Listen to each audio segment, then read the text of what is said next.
Hello everyone. तो आज हम आप लोग के लिए कुछ साइंस का क्वेश्चंस करवाने वाला हूं जो कि नेवी एमआर के लिए है। तो मेक श्योर आप लोग हमारे चैनल पर नए हैं तो चैनल को सब्सक्राइब कीजिए और बेल आइकन को भी प्रेस कर दीजिएगा ताकि जो भी मेरे नए नए वीडियो आएंगे तो आपके पास जल्द से जल्द पहुंच जाएंगे। तो चलिए हम अपना टॉपिक को शुरू करते हैं। तो देखिए आज मैं आपको 28 क्वेश्चंस करवाने वाला हूं जो कि नेवी एमआर के लिए। तो यहाँ पे आपका सबसे पहला क्वेश्चंस में कि एक ही प्रकार का परमाणु निम्न में से किसमें मिलता है। तो जो आपका फर्स्ट का जो सही आंसर हो जाएगा आपका ऑप्शन नंबर सी, प्राकृत तत्व में। उसके बाद में आपका क्वेश्चन नंबर 2 में कि दो या दो से अधिक तत्वों की मात्रा के विचार से एक निश्चित अनुपात में संयोग करने से बना पदार्थ कहलाता है। तो जो आपका सेकंड का जो सही आंसर हो जाएगा आपका ऑप्शन नंबर बी, यौगिक कहलाता है। उसके बाद में आपका क्वेश्चन नंबर थर्ड में कि दो या दो से अधिक शुद्ध पदार्थ को किसी भी अनुपात में मिला देने से बनता है, क्या बनता है। तो जो आपका थर्ड का जो सही आंसर हो जाएगा आपका ऑप्शन नंबर सी, मिश्रण बनता है। उसके बाद में आपका क्वेश्चन नंबर 4 है कि ऐसे तत्व जिनमें धातु और अधातु दोनों के अणु पाए जाते हैं कहलाते हैं, क्या कहलाते हैं। तो जो आपका 4 का जो सही आंसर हो जाएगा आपका ऑप्शन नंबर सी, उपधातु कहलाते हैं। उसके बाद में आपका क्वेश्चन नंबर 5 में कि निम्नलिखित में से कौन सा धातु धातु होते हुए भी विद्युत का कुचालक है। तो जो आपका 5 का जो सही आंसर हो जाएगा आपका ऑप्शन नंबर सी, लेड। ठीक है। उसके बाद में आपका क्वेश्चन नंबर 6 में कि निम्नलिखित में से किस अधातु में धातुई चमक पाई जाती है। तो जो आपका 6 का जो सही आंसर हो जाएगा आपका ऑप्शन नंबर सी, उपयुक्त दोनों में, ग्रेफाइट और आयोडीन में। ठीक है। उसके बाद में आपका क्वेश्चन नंबर 7 में कि निम्नलिखित में से कौन उपधातु है। जो आपका 7 का जो सही आंसर हो जाएगा आपका ऑप्शन नंबर डी, इनमें से सभी, जो कि ये सारे उपधातु है।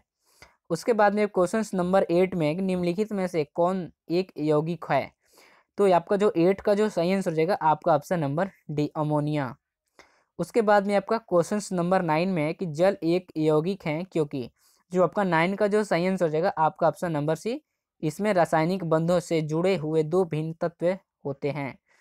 उसके बाद में आपका क्वेश्चन नंबर 10 में है, तो 10 ये कोई मतलब कि इंपॉर्टेंट नहीं क्वेश्चन है, ठीक है, तो इसको हम छोड़ देते हैं। उसके बाद में आपका 11 नंबर क्वेश्चन में है कि निम्नलिखित में से किस पदार्थ में ऑक्सीजन नहीं है। तो जो आपका 11 का जो सही आंसर हो जाएगा आपका ऑप्शन नंबर सी, मिट्टी का तेल में, जो कि ऑक्सीजन नहीं रहता है। उसके बाद में 12 की कौन सा पदार्थ प्राकृतिक में 3 अवस्थाओं ठोस, द्रव एवं गैस में पाया जाता है। तो जो आपका 12 का जो सही आंसर हो जाएगा आपका ऑप्शन नंबर ए, H2O।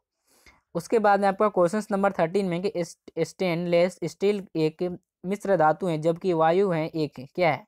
तो जो आपका 13 का जो सही आंसर हो जाएगा आपका ऑप्शन नंबर ए, मिश्रण है। उसके बाद में आपका क्वेश्चन नंबर 14 कि निम्न में से कौन न न तो तत्व है और न ही यौगिक। तो जो आपका 14 का जो सही आंसर हो जाएगा आपका ऑप्शन नंबर ए, वायु, जो कि न ही तत्व है और न ही यौगिक है। उसके बाद में आपका 15 है कि पदार्थ की चतुर्थ अवस्था है। तो जो आपका 15 का जो सही आंसर हो जाएगा आपका ऑप्शन नंबर सी, प्लाज्मा। उसके बाद में 16 क्वेश्चन कि निम्नलिखित में कौन एक यौगिक है। तो जो आपका 16 का जो सही आंसर हो जाएगा आपका ऑप्शन नंबर सी, रेत। उसके बाद में आपका क्वेश्चन नंबर 17 की विरंजक चूर्ण है। तो जो आपका 17 का जो सही आंसर हो जाएगा आपका ऑप्शन नंबर बी, यौगिक है। उसको जिसके विरंजक चूर्ण को इंग्लिश में बोलते हैं ब्लीचिंग पाउडर। उसके बाद में आपका क्वेश्चन नंबर 18 में है कि निम्नलिखित में से कौन सा एक मिश्रण नहीं है। तो जो आपका 18 का जो सही आंसर हो जाएगा आपका ऑप्शन नंबर ए, ग्रेफाइट, जो कि ये मिश्रण नहीं है। उसके बाद में आपका 19 की बारूद होता है क्या चीज़ का, तत्व, यौगिक, मिश्रण, तरल।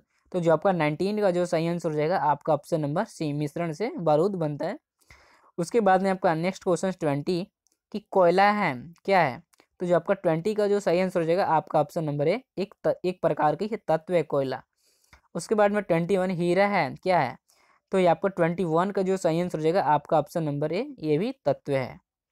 उसके बाद में आपका 22 कि विश्व का प्रत्येक पदार्थ अत्यंत सूक्ष्म कणों से मिलकर बना होता है, यह सर्वप्रथम किसने कहा। तो जो आपका 22 का जो सही आंसर हो जाएगा आपका ऑप्शन नंबर बी, 22 का ऑप्शन नंबर बी, कर्नाड ने। ठीक है। उसके बाद में आपका 23 है। 23 में है कि निम्नलिखित में से यौगिक कौन सा है। तो जो आपका 23 का जो सही आंसर हो जाएगा आपका ऑप्शन नंबर डी, अमोनिया। उसके बाद में आपका 24 है कि निम्नलिखित में से कौन सा एक तत्व है। तो जो आपका 24 का जो सही आंसर हो जाएगा आपका ऑप्शन नंबर डी है, डी, हीरा, जो कि एक तत्व है। उसके बाद में 25 की वायु निम्नलिखित में से क्या है? तो जो आपका 25 का जो सही आंसर हो जाएगा आपका ऑप्शन नंबर सी, ठीक है, मिश्रण। उसके बाद में 26 निम्नलिखित में से रासायनिक यौगिक कौन सा है? तो जो आपका 26 का जो सही आंसर हो जाएगा आपका ऑप्शन नंबर सी, अमोनिया।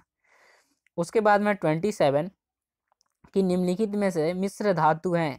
तो जो आपका 27 का जो सही आंसर हो जाएगा आपका ऑप्शन नंबर बी, इस्पात। उसके बाद में 28 की शुद्ध तत्व कौन सा है? तो जो आपको 28 का जो सही आंसर हो जाएगा आपका ऑप्शन नंबर सी, सोडियम। तो आज मैंने 27 क्वेश्चंस क्लियर कर दिए, जो कि आपका 10 नंबर क्वेश्चंस नहीं करवाया। तो मतलब कि आपको 27 क्लियर हो गया। और इसमें जो ये आपको मैंने क्वेश्चंस करवाए एएमआर के लिए, स्पेशल एएमआर के लिए, ठीक है। इसमें से आपको इस बार एक क्वेश्चंस तो मतलब कि मैं 100% लिख के देता हूँ आपको, एक पर एक जो क्वेश्चंस इसमें से जरूर आएगा। 27 में से अगर एक नंबर हमको हासिल हो जाता है तो बहुत मायने रखते हैं, आप लोग समझते होंगे। तो यही कुछ क्वेश्चंस बताना था। तो अगर आप लोग को वीडियो पसंद आए तो प्लीज़ लाइक करें, शेयर करें, कमेंट करें। अगर आप लोग चैनल पर नए तो चैनल को भी सब्सक्राइब करें। तो मिलता हूँ अगले वीडियो में। धन्यवाद।